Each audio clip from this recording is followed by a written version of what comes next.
कि पंचायती योजना मतलब पंचायती राज योजना मतलब कौन सा अनुच्छेद में, 40 अनुच्छेद में। पंचायती राज योजना कौन सा अनुच्छेद में, 40 अनुच्छेद में है। ठीक है। समान सिविल संहिता, समान सिविल संहिता कौन सा अनुच्छेद में है, तो अनुच्छेद 44, अनुच्छेद 44 में समान सिविल संहिता। ठीक है।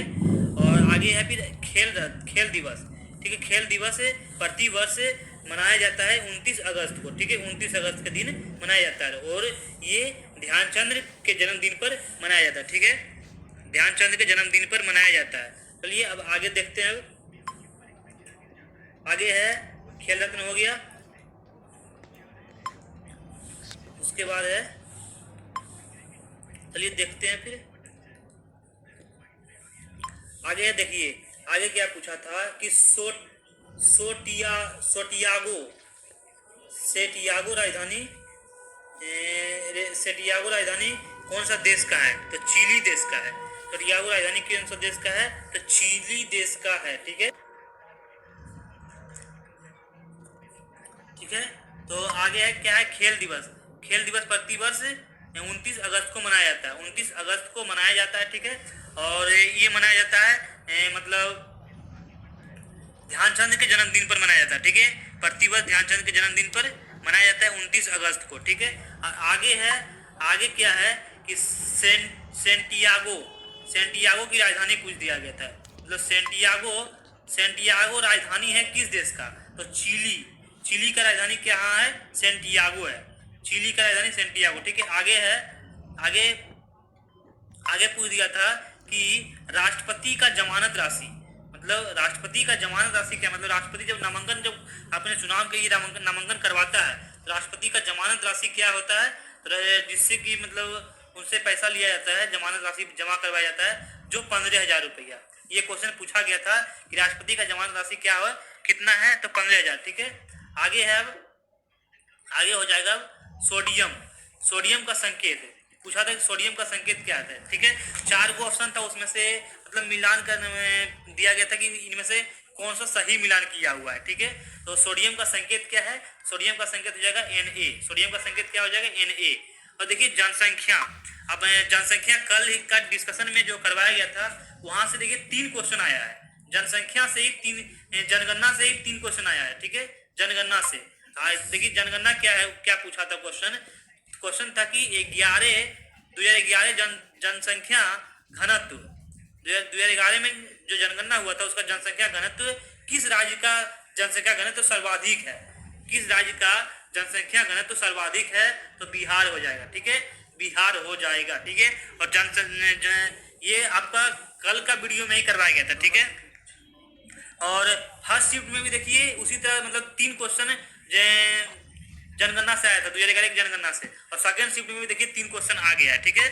तो अब देखिए दूसरा क्वेश्चन क्या था, दूसरा क्वेश्चन था कि 2011 की जो जनगणना हुई थी उसमें सबसे कम जनसंख्या घनत्व वाला यूटी, मतलब सबसे कम जनसंख्या घनत्व वाला केंद्रशासित प्रदेश कौन सा था, तो हो जाएगा अंडमान और निकोबार द्वीप समूह। ठीक है। अंडमान और निकोबार द्वीप समूह सबसे कम जनसंख्या घनत्व वाला यूटी कौन सा हो जाएगा, अंडमान एंड निकोबार। ठीक है। और तीसरा क्वेश्चन था कि जनसंख्या घनत्व 2011 के जनगणना के अनुसार जनसंख्या में बिहार का सबसे कम साक्षर जिला कौन सा है, बिहार का सबसे कम साक्षर जिला कौन सा हो जाएगा, तो पूर्णिया है। ठीक है। पूर्णिया हो जाएगा। ठीक है। और आगे देखते हैं, अब चलिए अब आगे देखते हैं आगे क्या है। अगला क्वेश्चन है कि ऑस्ट्रेलिया वर्ल्ड कप कितना विकेट से जीता है, मतलब कि जो वर्ल्ड कप जो 2023 में हुआ था, भारत और ऑस्ट्रेलिया के बीच फाइनल हुआ था, उसमें ऑस्ट्रेलिया भारत को हराया था कितना विकेट से, तो 6 विकेट से हराया था। कितना विकेट से हराया था, 6 विकेट से हराया था। ठीक है। अब आगे है ऑपरेशन फ्लड। आगे क्वेश्चन पूछा था कि ऑपरेशन फ्लड किससे संबंधित है, ऑपरेशन फ्लड किससे संबंधित है, तो दूध से। ऑपरेशन फ्लड किससे संबंधित है, दूध से संबंधित है। ऑपरेशन फ्लड दूध से संबंधित है। ठीक है। और आगे आप देखते हैं, अब आगे देखिए मैथ से क्वेश्चन है, मैथ से भी क्वेश्चन था। देखिए जो मैथ हमको मिल पाया वो मैथ का देखिए डिस्कशन जो जितना बनता करवा देते हैं। था कि 25 रुपया में एक स्टॉक का दाम है, 25 रुपया एक स्टॉक का दाम है, तो 450 स्टॉक में 675 रुपया का लाभ होता है, ठीक है। तो लाभ कितना, मतलब लाभ प्रतिशत पूछ दिया था, ठीक है। लाभ प्रतिशत क्या होगा, तो देखिए 25 रुपया में एक स्टॉक है, तो 425 सॉरी, तो 450 गुना 25 कर देंगे, 450 गुना 25 कर देंगे तो ठीक है। तो 450 गुना 25 कीजिएगा तो बराबर में आ जाएगा आप लोग का कितना हो जाएगा फिर 11,250, ठीक है। 11,250 आ जाएगा और उसके बाद फिर 11,250 के बाद फिर 11,250 हो जाएगा। उसके बाद हम करेंगे क्या, देखिए कि 675 बटे परसेंट निकालने के लिए 11,250 आया था उधर ना, गुना 100 कर देंगे तो मतलब आ जाएगा लाभ प्रतिशत। लाभ प्रतिशत पूछा था, लाभ जो आएगा वही आंसर होगा, ठीक है। तो देखते हैं अब अगला क्वेश्चन देखते हैं, ये हो गया। अब आगे क्वेश्चन था क्या, दूसरा मैथ में दूसरा क्वेश्चन था कि ए किसी काम को 6 दिन में करता है, बी किसी काम को 8 दिन में करता है। तो 2 दिन तक दोनों काम किया, 2 दिन तक दोनों काम किया, तो ए काम को छोड़कर चला गया। बोल रहा है कि 6 दिन में एक काम को 6 दिन में करता है और बी एक काम को 8 दिन में करता है, ठीक है। 8 दिन में करता है, 6 दिन में करता है और 2 दिन तक दोनों मिलके काम किया, तो ए काम को छोड़कर चला गया। 2 दिन तक तो किया, तो शेष काम को, तो बी शेष काम को कितना दिन में करेगा, यही क्वेश्चन था।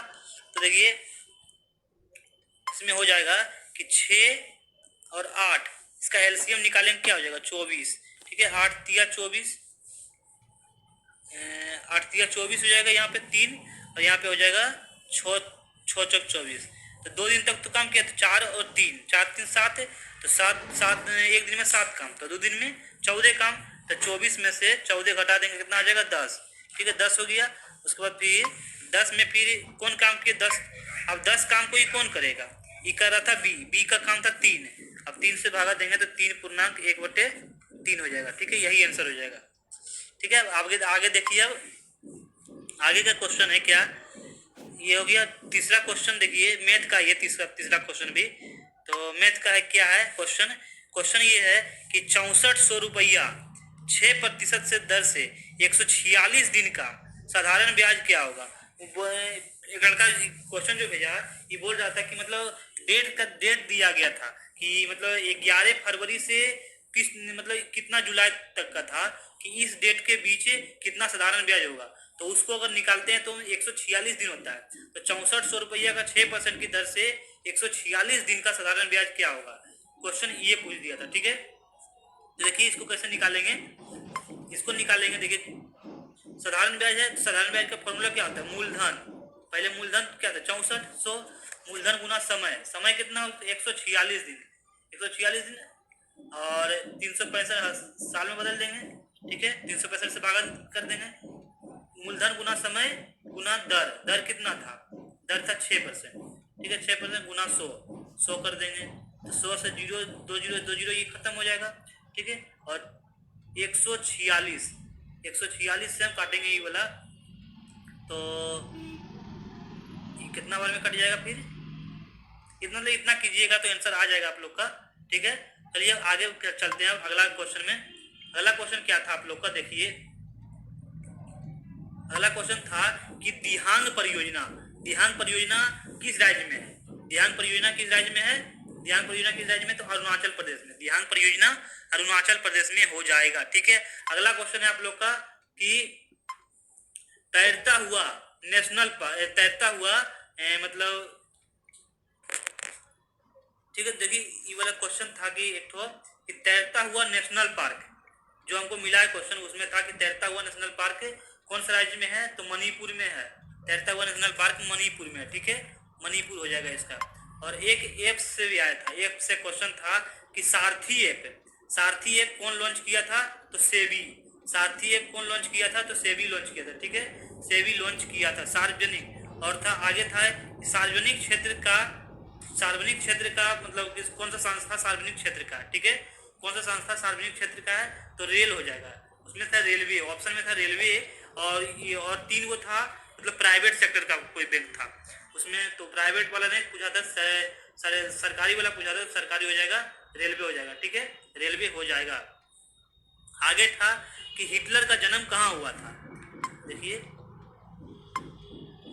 आगे क्या था कि हिटलर का जन्म, ठीक है, हिटलर का जन्म कहाँ हुआ था। हिटलर का जन्म कहाँ हुआ था, तो ऑस्ट्रिया के बोन में, ऑस्ट्रिया के वेन में हुआ था, ठीक है, हिटलर का जन्म।